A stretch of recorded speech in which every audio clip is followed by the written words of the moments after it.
The now iconic image of Derek Chauvin and George Floyd, May 2020. This image changed everything. And a fake news story about what happened changed everything. So many lies we were told. Everything is different now, especially for Derek Chauvin. He's in jail now, and we're learning a little bit more about what happened. 22 years in prison he was sentenced to. Is there any connection to the fact that he was stabbed 22 times last week? Yeah, we're getting more information from the court and from the federal prison system that last Friday he was stabbed 22 times by a guy trying to kill him. And that guy, a convicted Mexican drug dealer, he chose Black Friday because Black Friday, BLM, thought it was somehow in solidarity with BLM and the Black Panthers. Crazy stuff, but this is Derek Chauvin's life, and Derek Chauvin is innocent. Now, I know that's, for some people, that's almost impossible to come to terms with. Certainly impossible to say at a cocktail party, he'll be kicked out. They might call the police on you. But he is innocent. He's innocent. So many lies about him, so many lies about George Floyd, and what really happened. And so many idiots, well, made fools out of themselves, right? Nancy Pelosi, the media, Democrats going along with this nonsense. And a lot of lives were lost as well. It's incalculable what happened, all the damage that has been done to this country. But right now we're going to focus on what happened to Derek Chauvin. I mentioned 22 stab wounds. He almost died last week, and he is innocent. Number one, facts that people don't know. There was no evidence of asphyxiation. Zero. None. No physical findings that support a diagnosis of traumatic asphyxia or strangulation of Mr. Floyd. Also, point two, enough fentanyl in him to kill 3 people. 3 people. They had 11 nanograms. Well, it takes 3 to kill somebody. A fatal level of fentanyl under normal circumstances. Enough to kill 3 men. Did you know they called the paramedics? The cops did. It took more than 20 minutes for them to get there. In the meantime, what were the cops trying to do? They were trying to save his life, actually. They were helping the paramedics. Did the fake news ever tell us about that? And did they ever point out that the other defendants, if you look at all of them, the 4 officers, 2 of them are people of color? I think that's interesting. I think it's relevant, actually, because, and why was it ignored? Why was that de-emphasized? It takes the racial component out of the story. And they wanted there to be they wanted us at each other's throats over race. The most important thing, though, the actual maneuver that you saw Derek Chauvin, that kneeling, and he wasn't on the neck, he was on the shoulder. The chief of police who was out to get Derek Chauvin even admitted that. That maneuver was taught by the Minneapolis Police Department, and here's proof. Were you trained in MRT, the maximal restraint technique? Yes. Yes. Yes. Yes, I was. Yes, we all were. Yes, all the police officers were trained in the MRT. Your police chief said on the stand that he didn't recognize that technique. I heard him say that. It's tough to hear people lie, just straight lie. Yeah.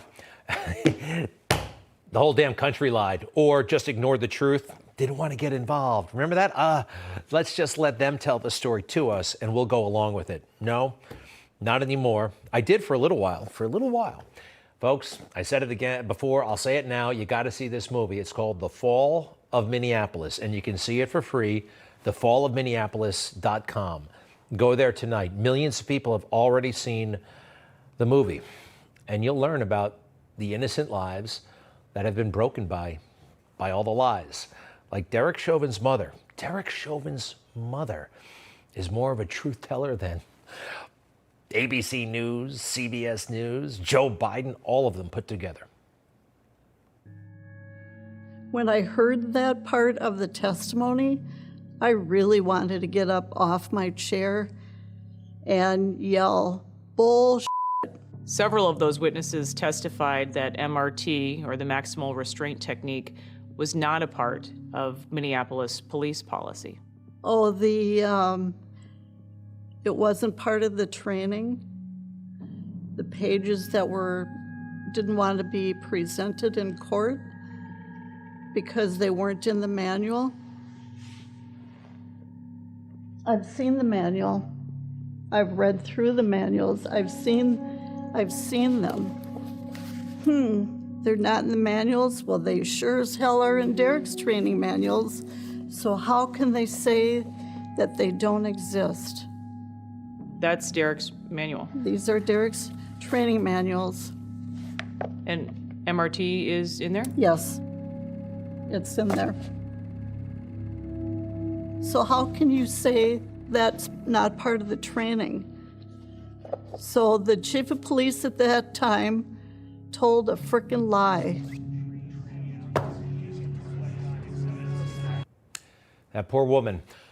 Her son was almost murdered last week over a lie. Lies, so many lies. And so many people are just afraid of the truth, don't want to get involved because, I don't know, it could make somebody uncomfortable. The truth sometimes is uncomfortable. Not only Chauvin, there are other officers who shouldn't be in jail tonight. I want to focus right now on Officer Kyung on the lower left. We heard from his mother in that documentary. I heard a little bit about his childhood. Here's a picture from when he was a kid. He's up in the white shirt. There's his mom in the middle. I mean, real people have been harmed by all of these lies. Here she is. My greatest fear is that it's going to change who he is. That I just don't know who he's going to be when he comes out. So it is hard to think of him there. Every day is excruciating. And we tell him, you know, we know who you are. We know what a lie this is. And you don't have anything to apologize for. Will he be changed when he gets out of jail? Will he get out of jail? There are people who want these cops dead. Supreme Court will not hear the case. They would not hear it. Made it all the way to the Supreme Court. Now, why didn't they want to hear it? Maybe they're afraid. You know, Supreme Court, lifetime appointment, right? Looks like a cushy job. Some of them are scared stiff, I believe. You know, when Kavanaugh went through that travesty, you know, Christine Blasey Ford and all the lies, I think he was traumatized. Then he gets to the court, and he might have even been further traumatized by the threats of violence coming from the dregs of society. Yeah, maniacs, horrible people, Antifa, and United States senators. I want to tell you, Kavanaugh, you have released the whirlwind, and you will pay the price. You won't know what hit you. That's illegal. That's a threat. 1,000 times, that's a threat. Donald Trump never said anything like that. And they allowed a riot in front of Kavanaugh's house and other justices. This is right after the Dobbs decision was released, and all these people showed up at his house, chanting, harassing. This is actually illegal. There is a federal law that you can't do this to a judge because it might influence his or her opinion. It might scare them. It might intimidate them into voting or ruling one way or the other. It may have worked. It actually may have worked. You know, somebody showed up and tried to kill Kavanaugh. Showed up with a bag full of, why don't we ever hear about this? Left-wing radical terrorist. Because he's left-wing. That's why. They can't call him a white supremacist. They actually would. I hate to say this, there are people on the left who would love it if a Supreme Court justice died, a Republican-appointed justice. They'd celebrate. We can't let that happen. It's bad enough that they're terrified. We should put Supreme Court justices on military bases for their own safety. You have to see the fall of Minneapolis. It is important, and you have to be bold. You have to talk about this stuff because all of this is a lie. George Floyd, the whole damn thing, glorifying that lowlife, total lowlife, by the way. The family, they're not asking any questions. They're rich. They are rich. So many people are rich. So many people are more powerful and rich because of these lies. And George Floyd, a legend, right? George Floyd, statues, museums, movies. This is the real George Floyd.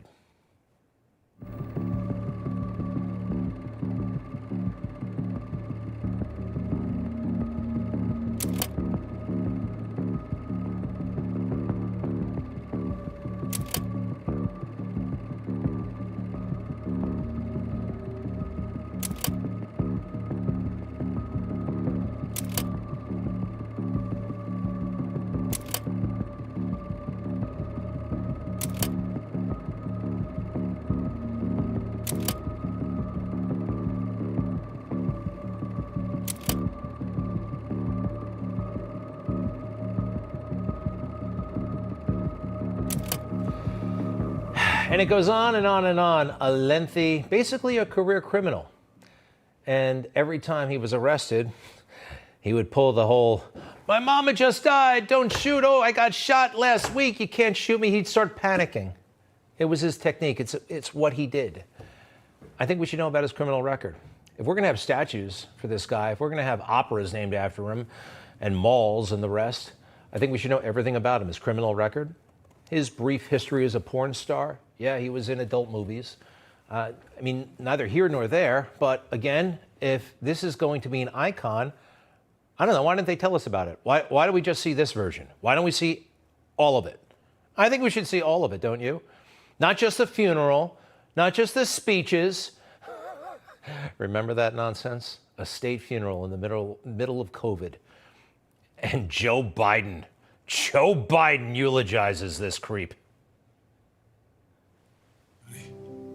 No child should have to ask questions that too many black children have had to ask for generations. Why? Why is Daddy gone? And looking through your eyes, we should also be asking ourselves why the answer is so often too cruel and painful.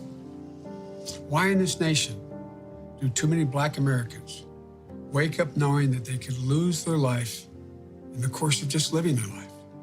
Now is the time for racial justice.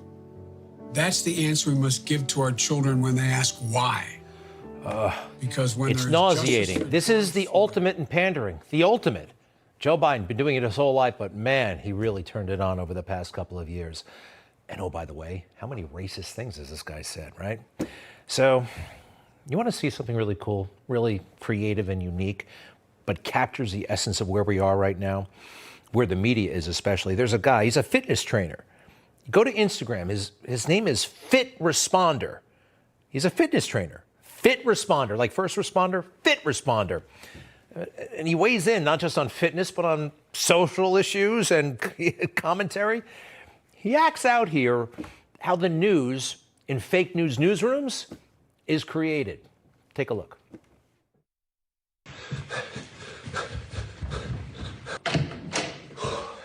Sir, I think we have our headline story. A cop just shot and killed an unarmed suspect. Right. Make sure you don't use the word suspect in the title, though. That could imply that this guy did something wrong. We don't want that. We want this victim to be specifically identified by his skin color in the headline. Yeah, and make sure you don't mention anything about what he was doing wrong, whether he was fighting or committing a crime or running.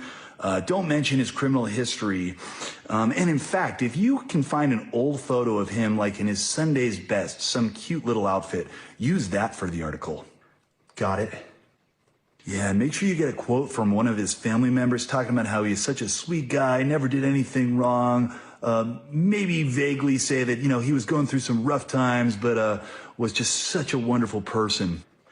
Okay, perfect. Cop shoots unarmed white man. Wait, hold on. The guy that got shot, he was white? Yeah, he was white. Yeah, don't cover that story. That's boring. Let's find something else. He nails it. It's true. It's true.